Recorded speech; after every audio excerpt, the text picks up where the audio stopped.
The sun was falling fast. Soon it would be night, and the hunger would return. He would change into something he could not control, no matter how much he had tried in the past and would try again. The hunger was too much, too strong. He knew he'd rise in the dawn's light to a mess on his hands, trouble of his own making. He knew all too well the pain he would cause himself and others. Was it worth it? A part of him knew that it was, a dark part of him that he feared. The sun sank lower, soon. Soon the monster inside would be unleashed. The new, fully loaded Chipotle chili taco bowl from Ding Dong Burrito would wreak havoc on his insides, and sometime, soon after, somewhere, a toilet would flush for the last time. Whoa! As twilight dims and the night begins to stir, in the hollow moments betwixt wake and slumber, you may find yourself in the Spooking Minutes. Listener, be careful. You're in for a scare.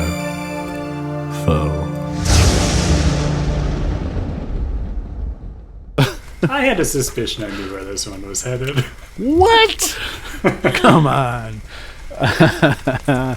Welcome to the Spooking Minutes. This is the podcast where childhood fears come to life. We've got a real spooky show for you today. I am one of your hosts. I am Spectral Steven. And as always, I'm joined by Madness Matthew, talking ska band, not the mental state. You know Madness? I don't think I know Madness. Oh, Steve, you're just not a ska head. I need to get a PhD in skanking. Yep. And we're also joined around the fire by Liminal Louise. Is that also a ska band? Not to my knowledge. They are not. I would know. Big ska head here. I think they're a pop folk duo. Yeah, we're gonna have some fun. We're gonna talk about some childhood fears with perhaps there's another presence with us around the fire. Maybe. Why would I bring that up if there wasn't? Oh gosh. Oh, I go by Magenta Nye. Whoa, very spooky. Yes. Very a la Rocky Horror is where my inspiration came from. Oh, well, maybe you're thinking, hey, that's a musical, fair listener. Perhaps that's a clue to who's with us here today. Well, we're just going to introduce our guest right off the top. Today, we're being joined around the fire by a Canadian-Armenian actor from Vancouver, who, if you're in the Vancouver area, you can see in the upcoming remount of Dance Nation by Claire Barron. Barron, playing at the Anvil Centre in New Westminster. Or hey, you can watch her in our sketch The Little Things on our YouTube channel.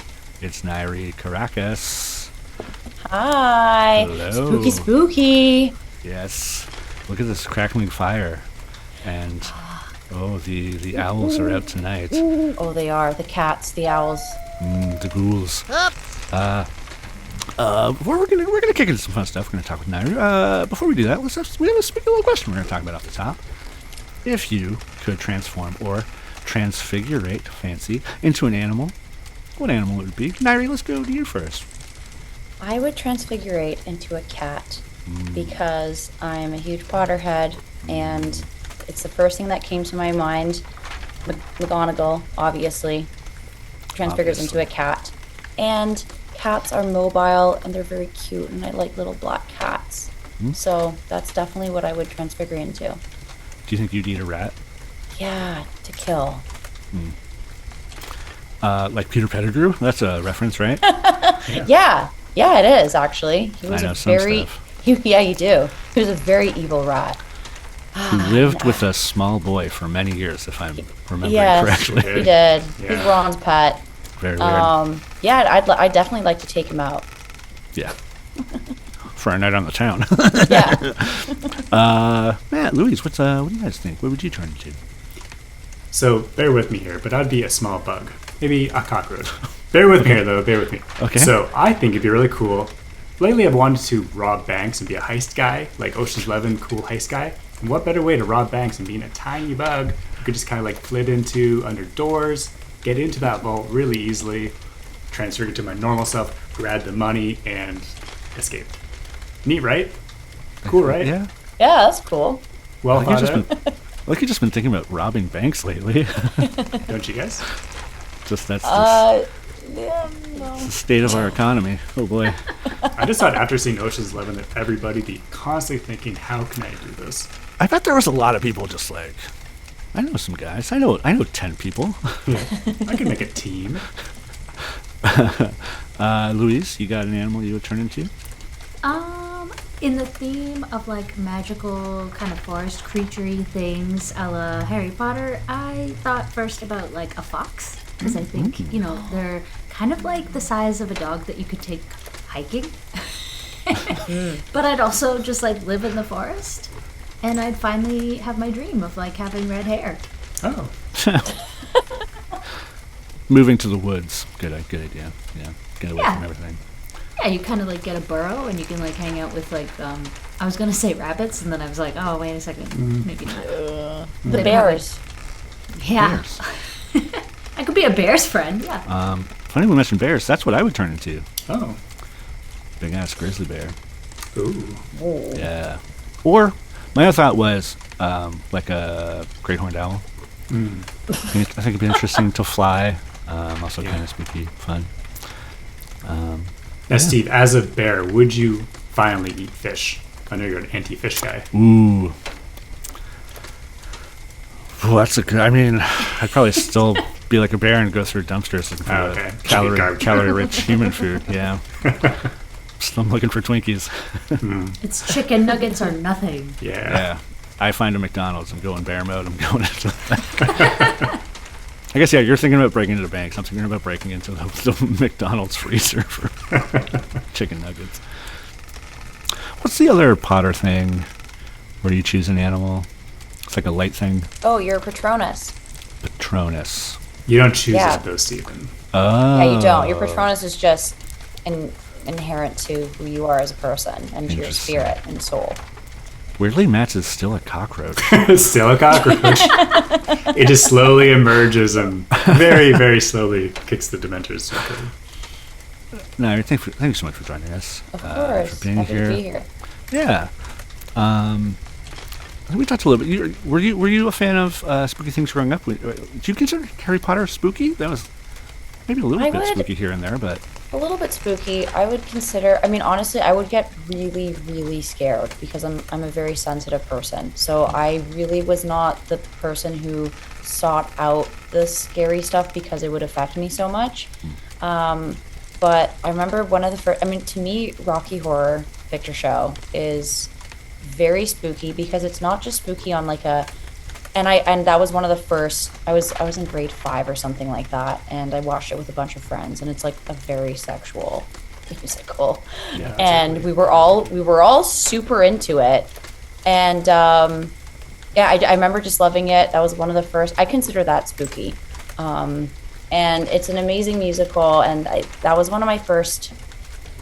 That was one of the first things that drew me to spookiness as a kid, and it's sort of like theatrical spookiness. Not spookiness in the classical sense of a horror film necessarily. but still very spooky vibes. I've honestly never seen it. I've seen Yeah. a lot of clips and like parodies, but Oh yeah. Oh, think it's scary and weird. yeah, it's one I gotta watch. And I know there's Oh, like yeah. have you ever been to one of the live screenings? I know those are. I big around this have time of year. actually. Yeah. So that's one of my favorite Halloween traditions.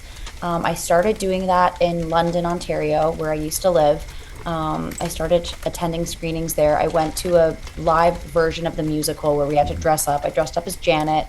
And then in Toronto, I've attended Rocky Horror. In Vancouver, I've been attending Rocky Horror every Halloween at the Rio Theatre on Broadway, which is a very famous cinema. They play old school films.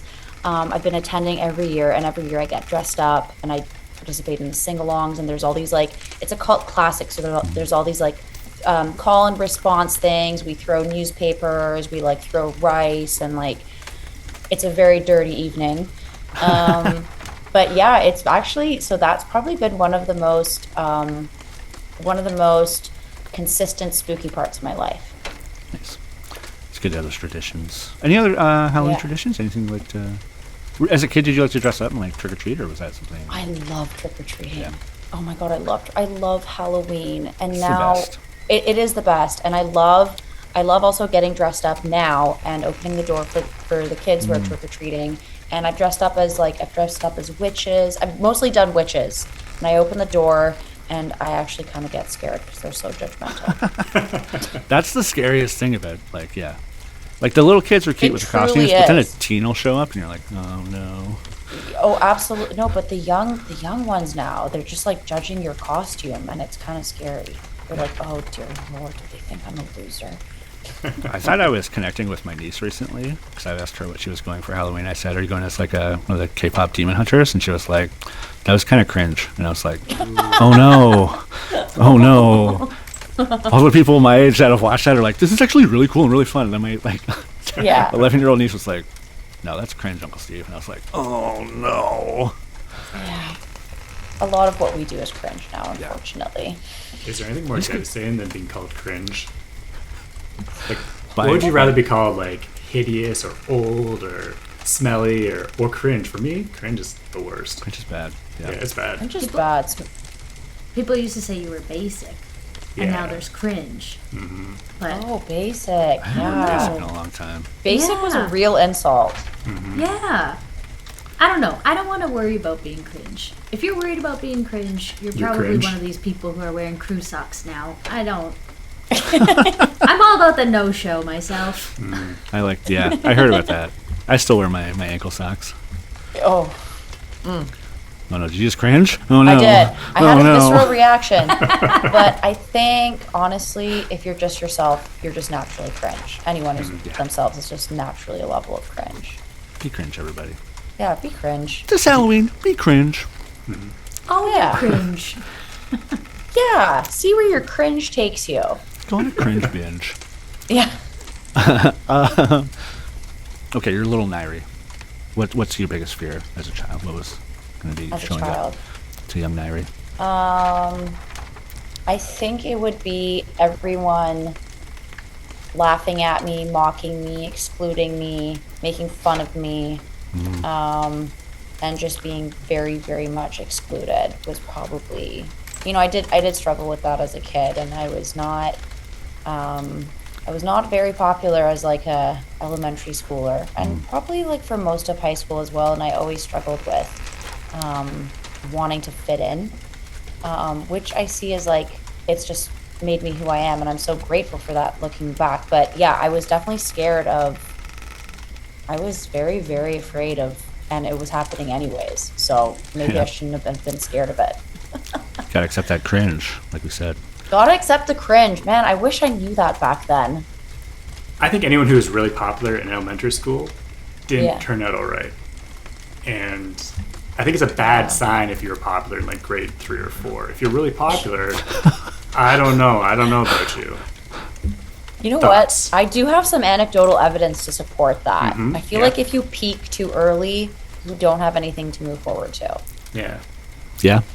So yeah, I would say that was my biggest fear. And I also had this thing where, I mean, a lot of kids have this, but I definitely till this day, like I sometimes jump into the bed because just fear of monsters under the bed Yeah. is very much a real thing. And like I still sometimes like cringe, have this moment of like when my feet are on the ground and it's night out, Yeah. and it's dark out. Yeah, I still kind of feel that sometimes.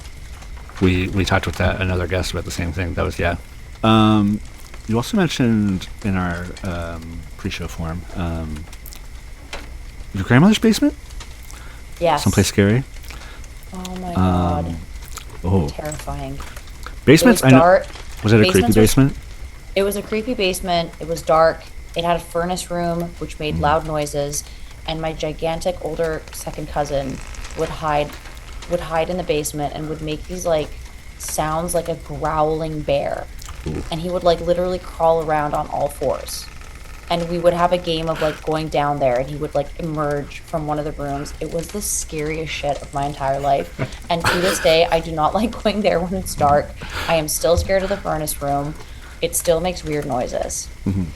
That's a great game as a kid, but like also it sounds like you just had like a cousin who was possessed by a demon, and like was like, who's going down to throw like never some fish heads down there? Yeah, I think, yeah, possibly. It was terrifying. Basements, yeah. Yeah. I know, Matt. I know you had a scary basement growing up. My parents have the scariest basement. Yeah. It's like all concrete. There's like a little river running through it. There's it's like storage space now for jar, like my parents' jar things. And there's nothing creepier than jars. Human bones. Exactly. They just keep collecting human bones and putting them down there. You know.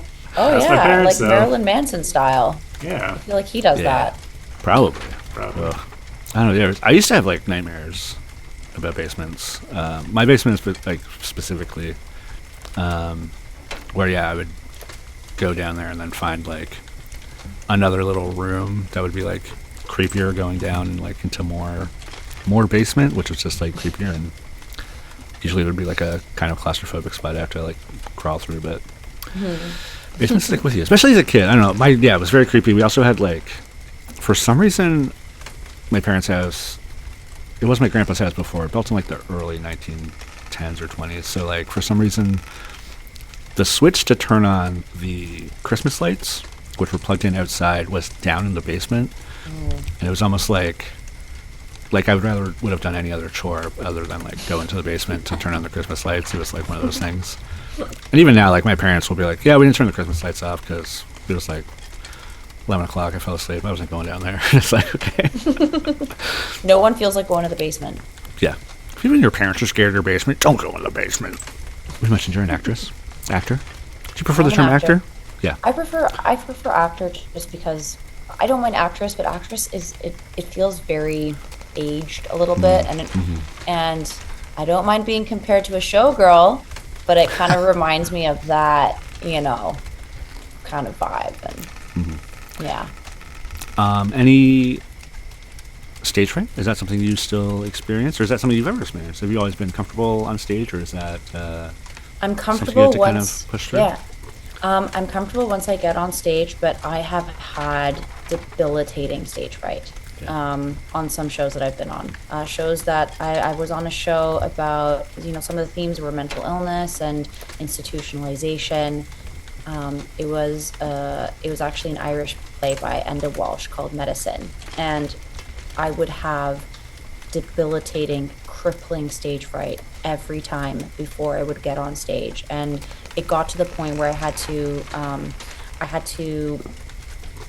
express myself to my colleague, my fellow actor Genevieve Fleming, and she comforted me, but it was something that I was very much dealing with. And what got me through was actually listening to Taylor Swift songs before on these very headphones before the show to just ground me and help remove some of my stage fright. But it's very show dependent, but when it does happen, it is one of the scariest feelings.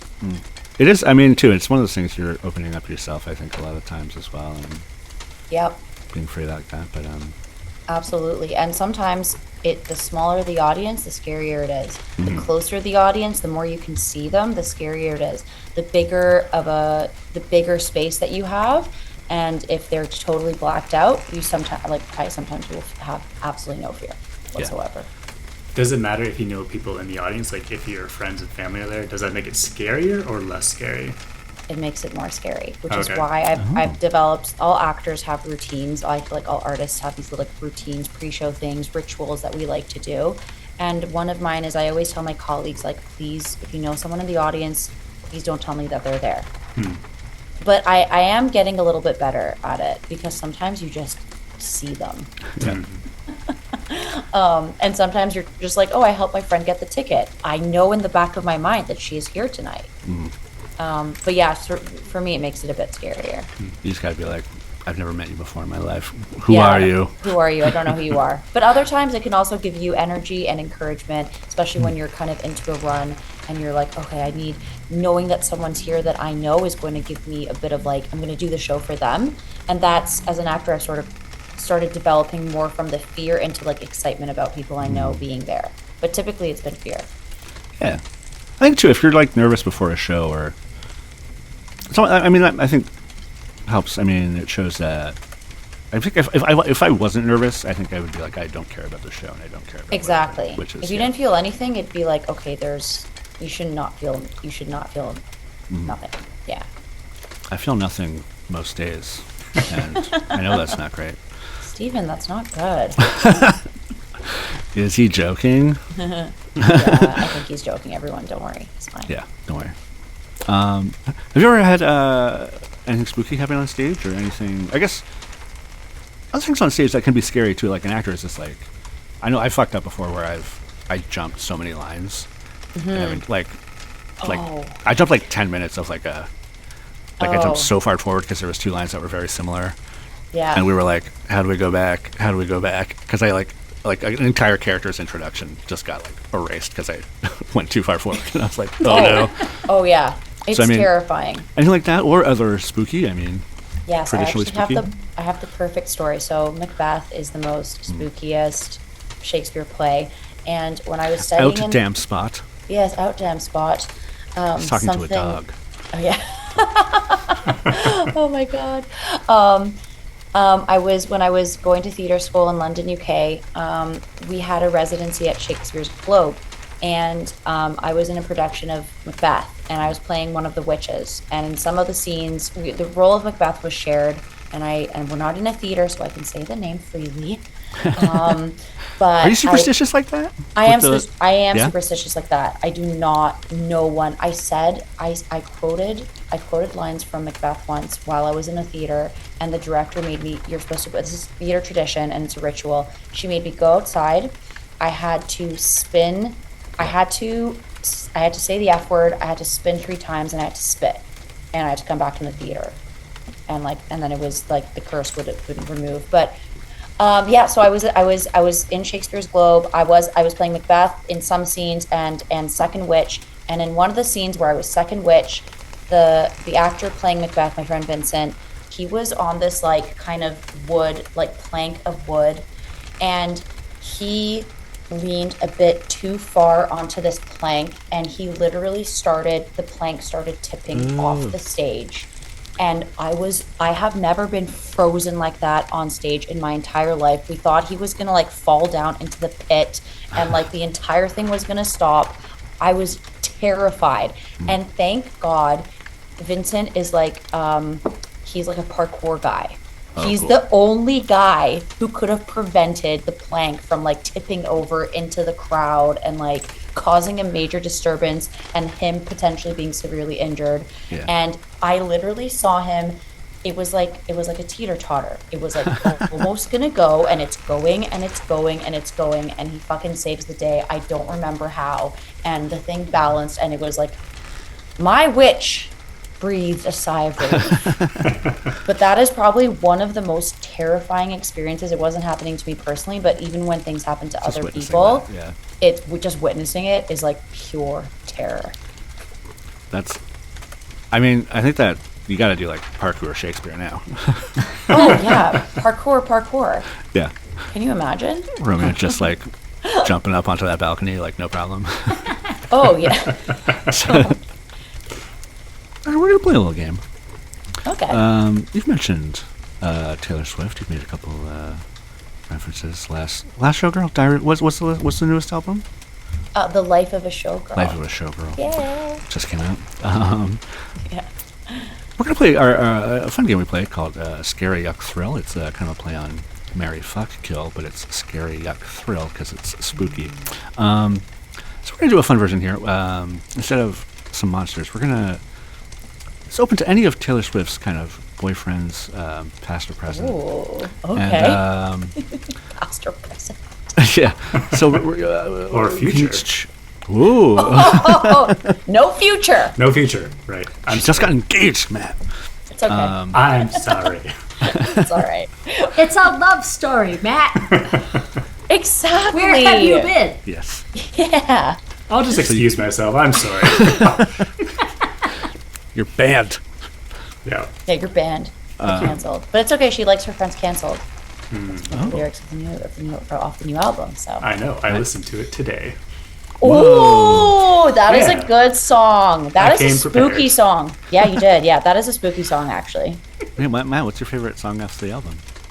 So I was actually, okay, this is silly, but I was really excited to listen to Wood because I heard there's like controversy over it because she's describing her boyfriend's Wang. I'm like, how dirty is this? So I put the lyrics feature on. Yeah, it's pretty subtle. I don't know what people are getting too riled up about. Don't worry about it. It's subtle. Oh yeah. I also have But Juvenile in mind. I'm like, I want to hear this song with the dick. You know. So yeah, we're gonna choose a scary, a yuck, and a thrill for Taylor Swift boyfriends, and we can also say what monster we think they would be as well. Okay. Nyiri, as the resident Swiftie, would you Yes, like to I'll go first? Sure. For scary, I chose Matt Healy. Oh yeah. A recent yeah. one. I mean, a recent one. The guy kind of looks scary, and he's super into I feel like he's into dark stuff. So I chose him as my scary. And if he was a monster, I feel like I'd pick something like an undersea creature, like an undersea merman with black hair. That's probably what I would pick. I like it. Yeah. For my yuck, I don't even remember which Jonas brother she dated, but I picked the Jonas brother that she dated. Mm-hmm. Because, just yuck. And okay, what monster would be? Okay, it'd be like a cute doll, but he's like really scary. Yeah, That's like a who I Chucky. would go. Yeah, like a Chucky. That's Like a cute Chucky, but again with dark brown hair. And then for my thrill, I picked Travis Kelce. Oh yeah. Yeah. It's not a boyfriend. Well, it's a boyfriend turned fiance. But I think the thrill is that, you do see that he has a temper when you're watching his games, his Chiefs games. So I was like, oh, I guess that could be thrilling. Yeah. And the thrill of watching him catch a touchdown pass. Oh, there's just nothing like it. Yeah.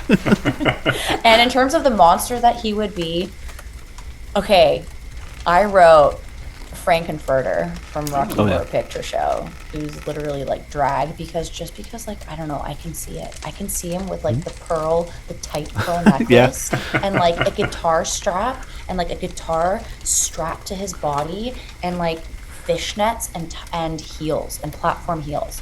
I see him being Frankenfurter, who to me is like one of the most classic monsters. So those are the three that I picked. Nice. Very nice. Yeah. I'll agree. My yuck was easiest. It was Joe Jonas. Yeah, it was Joe. Yeah. I just that something about that guy. I mean, Nick's cool. I think Kevin seems kind of boring. Joe, I don't know. There's something about Joe I don't care for. So if it's a different Jonas brother, you'd be reordering this. Yeah, absolutely. Okay. Yeah, and in terms of like monster, I picked something like just like a mummy, like something like really boring and like kind of, I don't know, unoriginal. I don't know, something about him. My scary was Jake Gyllenhaal. Ooh. I was gonna go with that too. Damn it, I changed my mind though. I think especially after the 10-minute version of All Too Well, I picked also the Dr. Jekyll and Mr. Hyde. Dr. Gyllenhaal and Mr. Hyde, maybe? I don't know. It seems like he could be kind of two-faced. I did have a runner-up for scares was Travis Kelce, just because he seems very extroverted, and I don't think I'd enjoy hanging out with him. And I don't know what monster that would be. Maybe like a Frankenstein's monster or something. I don't know. My thrill, though, is Harry Styles. Because it would just be a thrill to see Harry Styles, I guess. I think he would be some sort of like a fae or like a some sort of like mystical forest creature. Or like the male version of like a siren, just with like that makes beauty and sense. Yeah. dooming people. Yeah. Oh yeah, I can see that. Matt, I know you've been prepping for this hard. I did my research on this. I wasn't aware of how many cool people she has dated. Like, she has dated some pretty rad people. I didn't know half of them, so I feel like I've been educated a lot. So for my scary, I realize this may get me booted off, but it's got to be Travis Kelce. I feel like if I was buddies with him, he'd always be talking about football, right? And I'd always have to be watching football. And I don't particularly care for football. And that prospect of a lifetime of football, kind of scary. Like, I've been to a few Super Bowl parties, and like I'm the guy that's like very interested in what snacks are there. I'm not too keen about the game, so that's He's why probably got great snacks. That'd be the exciting part, yeah. So he can be in multiple buckets here. He can be in scary and thrill. Like, he probably knows a lot about snacks. So from a yuck, it's Jake Gyllenhaal. So have you seen Nightcrawler? Yeah. So I have the suspicion that Nightcrawler is just what Jake Gyllenhaal is like. You know, like he wasn't acting in that movie. He was just being himself. They're like, Jake Gyllenhaal, just be yourself. And he became just like weird creep, you know? So that's why I have this suspicion that that's just Jake. For my thrill, Taylor Lautner. Oh, yeah. I really just want to get the hot gossip of what it's like to work with Robert Pattinson. I think Robert Pattinson we're going to look back and realize that he's one of the greatest actors of our generation and soon to be all time. I think that's where his career is headed. And so I want to know, like, is he a method actor? You know, like, was it difficult to be in a scene with such a bright light of acting, you know, in the Twilight movies? You know, like, was that intimidating? So I think that'd be very exciting. So that'd be my thrill. I don't really care about Taylor himself, but I want to get close to that Robert Pattinson. You know what I mean? Yeah. Yeah. Didn't Taylor Lautner marry a girl named Taylor, and now she's Taylor Lautner? Oh, no, really? I think that's Oh my real. God. He is married. I don't know what I'm his wife. sure it's Mr. and Mrs. Taylor Lautner and Taylor Lautner. Incredible. God. Louise? I have different answers still. So Wow. for scary, I would say I saw a movie with Joe. Is it Alwyn? Yeah, Joe Alwyn. Yeah. He was in a movie I saw this year. He's definitely, I want to say, a bad guy or like from a bad family. There was some sketch vibes coming off Joe Alwyn in this movie. So I'm going to pick him. I think he's kind of scary. But is the song London Boy about him? Yeah. I love that song. Him. Yeah, it's a good song. Great song. I'm going to pick him as the scary guy. Yuck. I would say John Mayer. Yeah. Just keep him. I don't want anything to do with John Mayer. I like some of his songs, but gross. I don't want anything to do with it. And thrill, same as you, Stephen. Harry Styles. What a thrill. What a cool guy. Watermelon Sugar. He's wearing fun outfits on stage. He's like, I don't know, like a good singer. I don't know. I feel like he'd be really fun. What's that? He's got bell bottoms. Yeah, I feel like he'd be like real fun to hang out with. It'd be a thrill. The biggest thrill of all. Yeah, we could be BFFs. It'd be so fun. Hey, listeners, drop yours in the comments. We can fight about it. Yeah, Matt especially. Matt's going to be on his keyboard just typing away. Yeah. Oh, yeah. Comments wars. Let's go. How dare you say Kelsey is yuck? No! I've been pronouncing it Kels this entire time. I love that. It's so funny. Matt was just in a bowl of Doritos when they were at the Super Bowl saying, and another catch by Travis Kelce. Matt's just like, these Doritos are great. These wings delicious. Nyiri, thank you so much for joining us. It's been so much fun. You. Thanks so much, you guys. Love what you guys do. Thank you. You have a show? Yeah, we have a show. You mentioned at the top of the show, so it's a remount of Dance Nation, a play by Claire Barron, and it's going to be for folks who are in the Lower Mainland, the Vancouver area. It'll be at the Anvil Center, which is in New Westminster, November 13th to 23rd. Tickets are on sale right now, and it's a remount it's a co-production. The original producer is the Search Party Theater Company. So yeah, I'm very excited for it. There are spooky parts to it, and it's about girlhood and the things that girls experience, like ambition, competition, things that aren't typically talked about or seen on stages about the experience that girls have in their preteen years. So, and there are actually legitimately spooky things in it. So please come on out. Would love to see you. Awesome. Well, thank you so much for being here, joining us. And, Well, happy spooky season to everyone. yes, happy as well to you. Thank you so much. And we'll be right back with some more spooky minutes.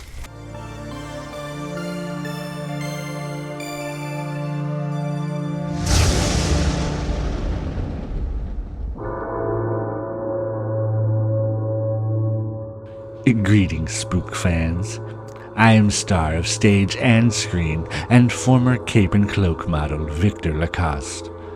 We'll be getting to today's story in but a moment, but first, if you're looking for a delightfully frightful time, then why not watch my 1974 giallo film, The Caged Bird Sings Bloody Murder.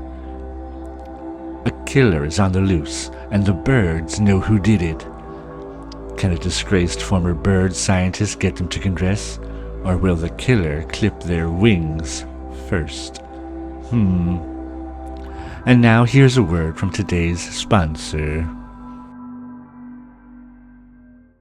I love my Shelter Stray puppy, And I adore my Shelter Stray kitty. but they're getting a little dirty. Sounds like your Shelter Strays could use a cleanup. The Shelter Strays grooming station is just what you need. Wow! We'll be able to clean these pets up in no time. That's right. Wash them, brush them, trim them. You can do it all right here. I'm going to make my kitty look like a pretty little princess. Hey guys, what's all the noise up here? It's the Shelter Stray grooming station. Wash them, brush them, trim them. Oh, the voice is back. We're making our Shelter Strays look their best, Dad. Why is there a hole in the wall? Oh, I had to do that. Who the hell are you? I'm the plumber. I was brought here to tie this toy into the water line. It uses actual water and electricity. Can you do that? No, I'm just a plumber. It's a toy. It doesn't need running water and electricity. It's pretend. Kids are good at pretending. Oh, okay. Wash them, brush them, trim them with the power of imagination. Yes. Well, we don't need you anymore. What did you do to him? We didn't need him anymore. I conjured him from nothing. I returned him to nothing. What are you? Are we having fun? Yeah! The Shelter Stray grooming station. Make your strays slay.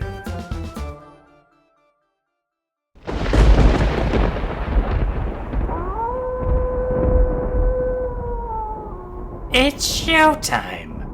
Oh, I love Eddie Murphy and Robert De Niro. Oh, sorry. I was just reading my TV guide from 2004.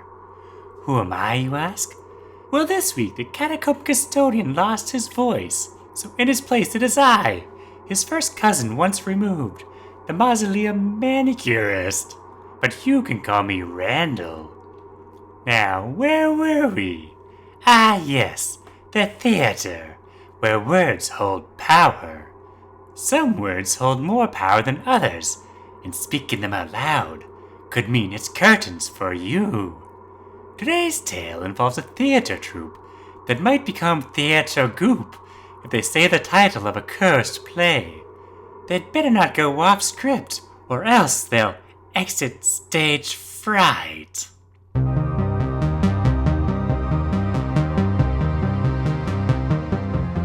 We're in a locale I know well and hold dear, the theatre. A small cast gathers around the director. Oh, the theater. Excuse me, director. Yes? What is it, young Cornwall? You said we're not allowed to say the name of the play. Please don't. I will duct tape your mouth shut. How can I invite my parents to come to the production of... Logistically, how can I get my parents to the production if I can't tell them what it is? You kidnap them. You bring them on the day of opening night, and you put them in the seats. It's how could it be? How could it not be so simple, my dear boy? But like, how are we gonna make posters? How are we gonna market this thing? Market this. We just say we're doing the cursed play, and the people will be in the seats. It'll be a packed house. There'll be people standing in the aisles, which you shouldn't do due to fire hazards, which, if you watch the original play, really can happen. Second question. What part did I get? You will be the part of Poop Boy. Oh, man. Again. There's no small parts, only small actors. And it's a whole lot of poop. Excuse me, Mr. Director. I am assuming that I got the lead in the production of... Oh, well, I can say it though, right? No, my dear young lady, but you are correct in assuming that you are the lead. Yes! You will be Lady. I'll stop there. You can say her name, though. Not all of it. In fact, during the show, one of the things we're going to do is bleep it live.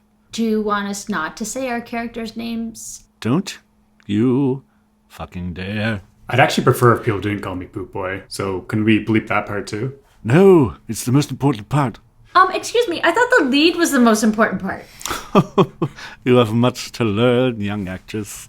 Or do you prefer actor? Why don't you just tell me your name? Well, I'm Lucy. Oh, you're Lucy. Never mind, you didn't get the lead. What? Who's the lead? Okay. Is Cornwall the lead? No, Cornwall is Poop Boy. I meant Lucille is the lead. What? Lucille's great. Good choice. Aw, come on. Where is Lucille? Has anyone seen her? Starring... I am here. I am Lucille. Now tell me, director, what part have you bequeathed me with for this production that I will not name, because I respect the theater? Thank you, Lucille. Do you like the cadence of my voice? We are very similar in that respect. Yes, perhaps I see a little bit of myself in you, and that's why you've been chosen as the lead. And you know, I see a little bit of myself in you, especially the facial hair. Yes, and especially because you're my niece, yes. You are a Nepo baby. You guys are 3 getting cheers really... to Nepo babies. Nepo babies. You're standing very close to one another. Do you always stand like lip to lip like that? We sure do, yes, we are related. That's why she got the part. No. I got the part because of my talent, my charisma, my je ne sais quoi. Oh, I wish je ne sais quoi was here, but alas, she died in the original performance. Wait, you keep mentioning this original performance, and what happened? You silly goose, you really don't know? You don't know? Lucille, tell her. Well, it was night of the production. Opening night, if you can picture it. The production of... Well, I won't say it because, again, I respect the theater. And one by one, throughout the night, everybody died a grisly death. But it only happened when they said the name of Lady... well, I can't say it, but you can imagine, every time that name came up, whoop, they died. But the show, of course, must go on. So one by one, they fell like dominoes. And that's why we will not be saying the name of the lady, Lady Butterfinger. Oh, no. But you just said it. You just said No, I didn't. I did not. I said lady, and then I paused, and I said my favorite candy bar. I did not say the name of the show. So hold on. Is this where you're just gonna die then, like according to the curse? I'm not going to die. I'm not. No, he's just cursed the whole show. I've not cursed that. I have not cursed anybody. If you were listening, I explained what happened. I did not say Lady Butterfinger. Oh, no. Father, is that... Are you my father? I'm your father. I'm Lucille's uncle, but I'm your father. Ah, yes. Lucille. I am Lucille. Yes. Should we get you to the hospital? Look. I'm all right. I'm absolutely fine. Nothing's going to happen, all right? You don't look so good right now. I'm perhaps a tad under the weather. I mean, he doesn't look good most of the time. Most times, yeah, he looks. You should probably eat some vegetables. I will not touch those cruciferous yuckies. No celery shall touch lips of mine. No broccoli shall be ingested by my lips. Nay. My tummy hurts. We're gonna call rehearsal. Today that's enough for tonight. We will reconvene tomorrow. Cool. All right. Well, see you guys later. Have a good night. Oh, woe is me. Surely that can't be a curse just because I said the name Lady Butterfinger. Oh, nuts, I said it again. Blood? From where? Whence is this blood coming? Oh, no. The next day, our actors reconvened, enthusiastic to commence the first rehearsal. Oh, I can't wait to show everybody my talent. Nepo baby, not I. Uncle. What's wrong, Lucille? What's the matter? Well, look on the stage. Don't you see him? All I see is a crumpled heap of a bloody mess, and my God, that is.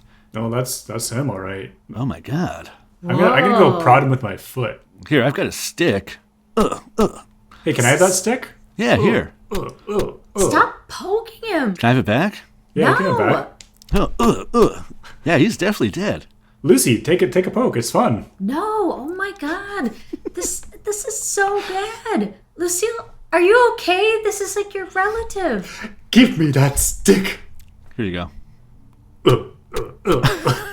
This is delightful. It's like squishing a gummy bear. I suppose I gotta clean this mess up, though, because I'm the stagehand that you guys didn't meet yesterday. So, what do you think happened here exactly? I mean, he's not a very healthy man. He doesn't eat any vegetables. He detests fruit of all kinds. Right. But did anything weird happen? Did he... Something weird did happen. It's the curse! Yeah, Lucille, she's curse. right. The curse? The curse! Anyone who comes in here and says the name Lady Butterfingers dies. Oh my... that was what you're not supposed to say? Oh my God, you just said it. Oh my goodness. We're not even doing the show yet, you guys. Look. You said he's an unhealthy guy. I'm sure, he just casually started to bleed from every orifice. That happens, right? It happens a lot in our family, surprisingly. Oh. And how are you feeling? Terrible. Because of your loss. Well, yeah, I suppose I should be sad about that too, yes. And I forgot all my lines. Were you guys even supposed to be off book yet? It feels like you were just cast in the role. Hey, I'm off book. I know all of Poop Boy's lines. Well, yeah, Poop Boy, that's the most important part. And he has a lot of lines, surprisingly. Well, obviously. Well, don't worry about me, though. The show must go on. I will be the new director. I will step into those shoes, those giant shoes of my uncle, whose name was... Say it with me. Javert. Yes, that's the name of my uncle, the director. Okay. Oh, I guess sounds like the cops heard. Yes, Osiris. Well, they're coming to pick up the body. Thankfully, someone phoned 911. Hey, what's going on here? What's with this? Someone called about a dead body in the theater? Yeah, get this out of here. We gotta play to rehearse. All right, I guess, I don't suspect no foul play here. I guess I'll get out of here. All right. You guys have fun. What play are you doing? Just I'm curious. It's called Lady Butterfingers. I said it again. Again? the curse play. Are you serious? See, this guy even knows. Yeah, I worked the original, back when they did this back in 75 after Oh my the God, original. you did? Wow. Yeah, real nasty. Lots of blood to clean up. Kind of looked like this guy, but I'm sure this is unrelated. He didn't say it, did he? He did. Oh my God. Oh, he did? You mean like fake blood? Like it was like... No, this was real. It was a bloodbath. Real? Like this? Yeah, like that. It's all over your hands, coming out of your mouth and your nose. Out of my eye sockets? I hurt real bad. Hey, that's what they always say before they die. They say, oh man, I hurt real bad. Then they just drop dead. But you just took on the director role, which is... Oh, yeah. This is how it happens. Yeah, looks like Lucille's a goner. Do I get her part? I mean, you probably get her part. I thought I could do it. Could I do it? I know I'm a stagehand, but I think I could do the lead. No. I was her understudy. I'll audition off. Well, as the director of the play now, I'm Poop Boy, but I've been elevated to director by How my are own you hand. director, Poop Boy? It says it in the script. If the director and the second director both drop dead, Poop Boy becomes director. It's one of those small perks of being Poop Boy. Okay, why don't we just have an audition off right here, right now? Stagehand, you go first. I remember when I was a boy, growing up in the Bronx, living on the streets, doing smack, doing huff, doing Uncle Ricky's Bam Bam, doing snug nuggets, slinging Caligari tampons, huffing all kinds of stuff. Wow, that was great. All right, Lucy. I mean, the lines are the same, so go ahead. What? I didn't prepare. There was no sheet or Oh, that's lines. okay. No, I got the lines here. Here you go. Yeah, here you go. You just read it. Don't worry, we're not a book yet, so just go ahead. Oh, I didn't realize Is this the only way? It's the only way you can become Lady Butterfinger. Oh, no. Oh, fuck. Whoa. Oh, fuck. Now I'm like lady. I'm not gonna say it, but I'm lady for real, cause Wait. by default. Well, no, he hasn't died yet. But he's gonna. Hey, no, maybe it's not that I've said the words. Perhaps it's just it affects directors. I'm not a director. I'm just a stagehand, and I'm 5, bleeding. 4, I'm bleeding. 3, I'm bleeding a lot. 2, There's a lot of blood. I hurt 1. real bad. Ugh. Whoa. Hey, Poop boy, you have to cast me now. should we call that paramedic back? Hey, what's up? I'm back. Yeah, we got 2 extra bodies here, and they're kind of cramping our style. Hey, you know what they say in the theater? The truth hurts. All right, well, Oh, you want me to get rid of these? oh yeah, please. Okay, yeah. Oh, hey, also, we're looking a little low on people for this play. There's just myself. yeah? I have to play Poop Boy and the director. And Lucy, you got the part, of course. Yes. Well, what if I could try to play the part? That's true, yeah. We should probably have an audition off. Yeah. Hey, give me those lines. Yeah, here you go. All right, let's see. All right. Yeah, I remember. Growing up in the Bronx. Yeah, living on the streets, doing smack, doing all kinds of stuff. Huffing this, doing Uncle Rico's Jimmy Jims, doing the old Calgary tampon. Yeah, I remember this. Huffing dingies and this and that. Yeah, I remember. All right, that's the lines there. Wow, that was incredible. Amazing that you didn't have to. You're completely out of book already. You really do know this play. Hey, I told you I was there. It's my favorite show. I know everything about it. All right, well, Lucy, do you want to take a shot at it? All right, I'm gonna put myself up. Lucy, you are magical. Lucy, you can do this. Lucy, you are awesome. Okay, ready? Transform yourself. Oh, I remember being in the Bronx. I remember seeing Robert De Niro on my way home from school. I remember going up alleyways and huffing things, huffing chicken nuggets, huffing and puffing. I was having so many drugs. It was so hard. It was so hard on me back then, taking that speed. I remember taking that speedy bus. I remember being on the New York bus. Or was it the subway? Or was it a New York taxi? They have so many things. I remember taking all the cocaine and the drugs. And I remember above all how I loved my favorite candy bars. Those Butterfinger. Oh, no! Wait, you might be okay. You were talking about your favorite candy bar. You didn't say the L word. Yeah, it's not before. like I said Lady Butterfinger. Oh, God! Oh. Oh, guys. no. I was in character and everything. Maybe it didn't count because I was in character. I was only pretending. Paramedic Man, when you saw the original production of this, did it happen when they stayed in character? Like, when they stayed in character, they were fine, right? Let me think. When they were staying in character. Let's see. Thinking back. There she was, Lorena Babbitt. What a star. She was saying the words. She said it, and hey, she didn't bleed out of her face. She was okay. So if you're going to say the Lady Butterfingers, you have to be in character. Oh, you just said it. Oh, but you just said it. You went in character. Should have gone method as Poop Boy. Should have stayed as Poop Boy. Do you know how I know? I was Poop Boy. You were Poop Boy? 1975. And you just stayed in character all that time? Stayed in character the whole time. So you got to say those classic Poop Boy lines. Yeah. Like? Rumpity-doo, it's a Poop Boy. End of Act 2. There's a big dramatic monologue, and then out comes Poop Boy. He goes, Squinky Dinky Poop Boy. I'm dressed like a little pig, covered in filth. I was so excited to play that part, but I guess now that my arms and limbs have all fallen off and I'm gushing blood everywhere, I guess this is it. I mean, hey, I can try to save you.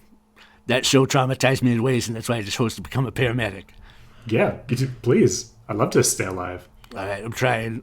Your arms, they're not coming back on. I got some duct tape, but they're not going back on. Okay. I'm not a very good paramedic, I should tell you that. I flunked out. Yeah, I can see that now. I was a better poop boy. I just want you to know that you would have made me proud as a poop boy. Thank you. And goodbye. There's no one left to do the play with. And now I'm going to be scared this entire time that the curse will just work late for me. You never know. I mean, the poison probably hasn't even hit you yet. What? The poison. What poison? The poison I put in your food. Oh my god, what? Yeah, last night at the party, you guys were putting it on the show, and I thought that was disrespectful, so I poisoned all the food. So that's why everybody's been dropping dead? Yeah, what do you think it was, a curse? Dude, what is wrong with you? I feel so sick. Do you want me to explain what happened 30 years ago, too? Yeah. Yeah, they were putting on the show, and they said, hey, guess what? You're going to be Poop Boy. And I said, why am I going to be Poop Boy? They said, because you look like a little turd. And I said, hey, come on. And then, oh, man, it just made me think back when I was a kid. I used to go to my grandma's house, and they would make me stay in the basement, and they would say, Poop Boy, the Poop Boy's going to get you. He's going to crawl from the toilet with his turd fingers and wrap them around your ankles. And there's no toilet paper to wipe with. And I had a little bit of a breakdown, and, yeah, I killed everybody there. And then I heard this was happening, and Poop Boy came back. Poop Boy poisoned everybody. You know what I poisoned you with? It's poop. You got the doo-doo poison flowing through your veins. You're the weirdest person I've ever met. Wait a minute.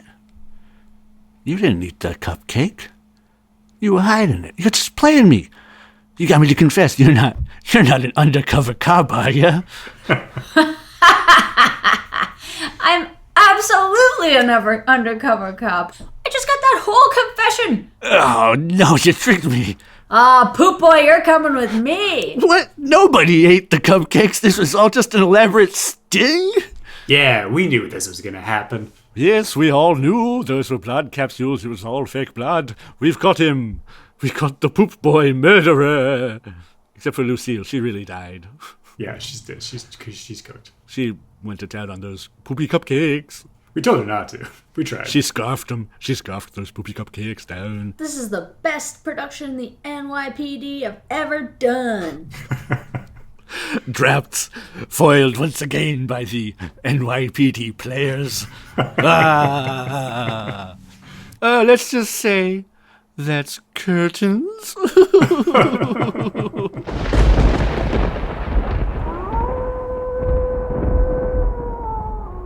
Oh, I can't wait for that show's opening Fright performance. I hear there's some great object exorcism work based on Uta Hauntgen's teachings. Anyone? Well, that's Kirsten's on this week's tale. But don't worry, we'll leave the ghost light on, and our own ghosts with the most. We'll be back next week with more thrills and more chills. Until then, break a leg and bootaloo. This has been an S&M Experience production, produced and edited by Stephen T. Holmes and Matthew Miner. Theme music provided by John Muter and Birds Got Your Back. Need something made for your creative project? Check out birdsgotyourback.com. Special thanks to the Cultural Collective for the gracious use of their spooky studio space. And if you're looking for more comedy content, subscribe to the S&M Experience on YouTube for monthly sketch comedy videos. And thank you so much for listening. Sleep fright and have pleasant screams. Yes, screams.